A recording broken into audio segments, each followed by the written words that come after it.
Shalom Jemaat BCS dimanapun kita berada. Mari kita luangkan waktu sejenak untuk merenungkan firman Tuhan pada hari ini. Jemaat yang dikasihi Tuhan, hari ini kita akan membaca dari Amsal 14 ayat 30. Hati yang tenang menyegarkan tubuh, tetapi iri hati membusukkan tulang. Judul renungan kita hari ini adalah akibat iri hati. Ada yang mengatakan iri hati adalah kanker rohani yang menghancurkan seseorang dari dalam keluar. Dan memang konsekuensi dari iri hati sangatlah serius. Sehingga Raja Salomo tanpa basa-basi memperingatkan kita tentang bahaya penyakit rohani ini.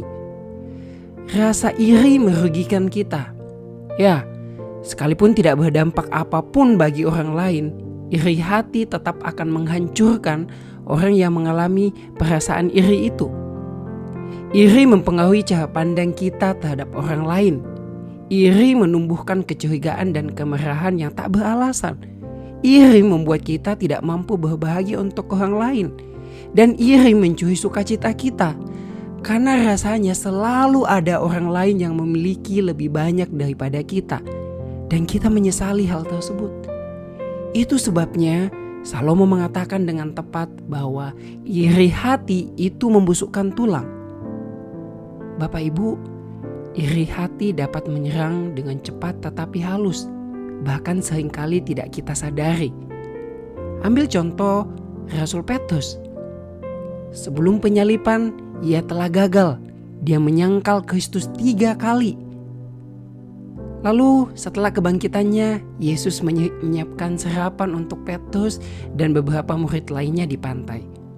Kemudian Yesus berbicara dengan Petrus untuk memulihkan hubungan mereka.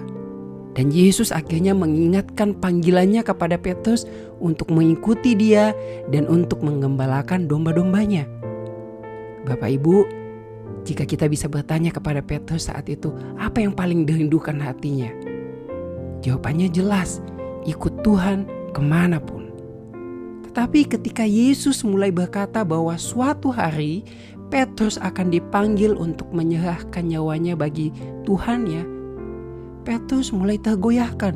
Dia mulai memikirkan sesuatu yang lain. Ia perlahan menatap Yohanes dan dia bertanya kepada Yesus, lalu bagaimana dengan orang ini? Tetapi Yesus tahu bahwa Petrus mulai memberi ruang bagi iri hati. Dan Yesus menjawab Petrus, itu bukan urusanmu, tetapi engkau ikutlah aku. Bapak Ibu, lihat betapa mudahnya iri hati merasuki jiwa kita. Bahkan ketika kita baru saja menyadari bahwa Yesus telah memberikan segalanya kepada kita. Lalu pertanyaannya, bagaimana kita menemukan obat untuk kebusukan rohani ini? Bapak Ibu, yang pertama kali harus kita lakukan adalah kita mengenali dan kita mengakui iri hati kita apa adanya, bawa kepada Tuhan melalui pengakuan dosa. Mohon Roh Kudus untuk memampukan hati kita supaya kita bisa lebih memeluk sukacita di dalam Tuhan dibanding iri hati yang sedang kita rasakan. Tanpa kesadaran akan berkat Tuhan yang sempurna, kita tidak akan bersukacita.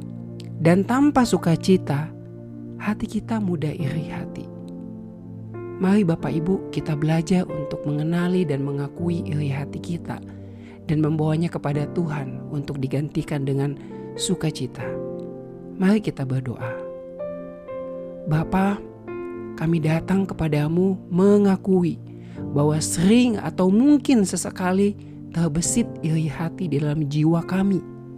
Kami kehilangan sukacita ketika melihat orang lain senang. Dan kami terlalu mudah melupakan sukacita yang sebenarnya jauh lebih besar karena kasih Tuhan sudah sempurna di dalam hidup kami. Karena itu tolong kami untuk menangkap sukacita itu sehingga kami dapat menaklukkan iri hati kami. Bantu kami Tuhan. Di dalam nama Tuhan Yesus kami berdoa. Amin. Demikian renungan harian kita pada hari ini. Mari kita terus rindu menjadi murid Kristus bersama keluarga Allah. Tuhan Yesus memberkati.